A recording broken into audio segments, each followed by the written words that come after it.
Au cœur de la Provence se dresse une forteresse qui a vu passer 1000 ans d'histoire, le château de la Barbenne. C'est une véritable sentinelle de pierre, un témoin silencieux des révolutions et des rois.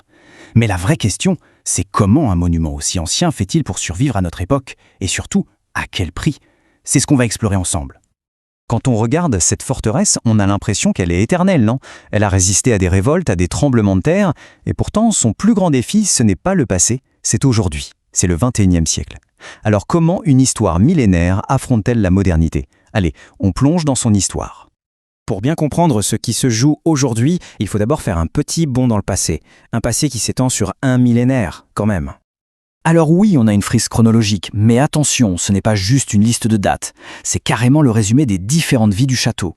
Il a d'abord été une forteresse militaire, puis hop, il se transforme en palais super chic avec des jardins signés le nôtre, rien que ça. Ensuite, au XXe siècle, nouvelle vie, il devient une attraction familiale. En fait, chaque époque l'a forcé à se réinventer pour ne pas disparaître. Et ça, jusqu'au virage le plus dingue de son histoire, en 2019. Mais attention, cette longue histoire, ça n'a pas été de tout repos. Loin de là.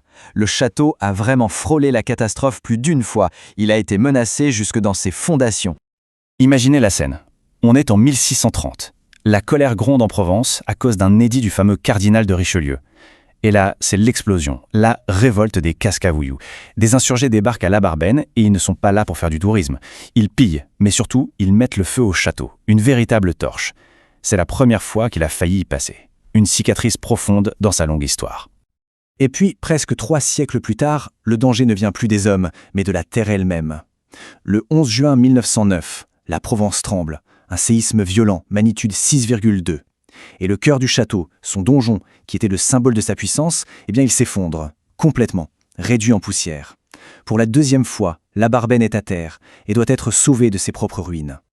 Après toutes ces épreuves, ces destructions, vient le temps de la Renaissance et surtout de l'ouverture au public. C'est au XXe siècle que tout bascule. Le château ne va plus être une affaire privée, mais un patrimoine à partager.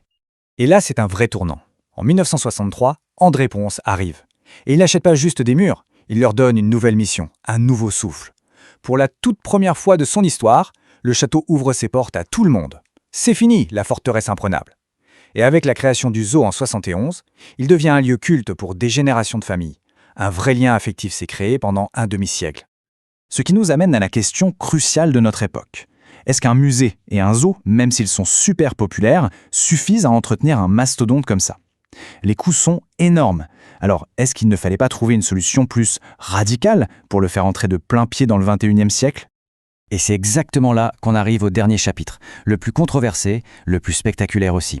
En 2019, un nouveau propriétaire débarque avec une idée un peu folle, transformer ce château millénaire en un parc à thème historique. Son nom, le Rocher Mistral. Alors, le Rocher Mistral, qu'est-ce que c'est concrètement? On parle de spectacles immersifs, de jour comme de nuit. On a des cascades, des comédiens, des projections vidéo à 360 degrés. Bref, le grand jeu. L'idée est simple mais ambitieuse. On ne vient plus juste regarder l'histoire, on la vit. On transforme le patrimoine en une expérience totale qui prend aux tripes. Et visiblement, pour beaucoup de visiteurs, la formule marche. Ce commentaire dit tout en fait. Le mot-clé, c'est immersion. On ne fait plus une simple visite, on plonge dans le passé. C'est ce mot-là qui revient partout. Le pari de l'immersion, il a l'air d'être réussi. Et cette immersion, elle passe aussi par l'action, par le spectacle vivant. Cet autre avis insiste là-dessus, sur les acteurs, les cascadeurs. On ne vient plus seulement pour le calme des vieilles pierres, on vient pour l'adrénaline, pour en prendre plein les yeux. D'un coup, le château est redevenu un lieu bruyant, vivant, plein de fureur. Et cette transformation, elle ne s'arrête pas au rempart du château. Non, elle a un impact sur tout le territoire autour, sur la commune de la Barbenne elle-même.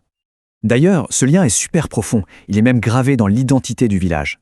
Il suffit de regarder le blason de la commune de la Barbenne. Qu'est-ce qu'on voit? Le château. C'est dire si les deux sont liés, le destin de l'un et le destin de l'autre. En se réinventant, le château ne fait pas que se sauver lui-même, il insuffle aussi une nouvelle vie à toute la région qui l'entoure. Et on termine donc avec cette question, qui est au cœur de tout. Quand l'histoire devient un spectacle, un divertissement, est-ce qu'on la sauve ou est-ce qu'on la vend? En transformant un monument en parc à thème, est-ce qu'on assure son avenir ou est-ce qu'on risque de perdre son âme en chemin? C'est tout le débat, passionnant d'ailleurs, que soulève la nouvelle vie du château de la Barbenne. Un débat sur la place de notre patrimoine dans un monde qui, lui, ne cesse d'accélérer.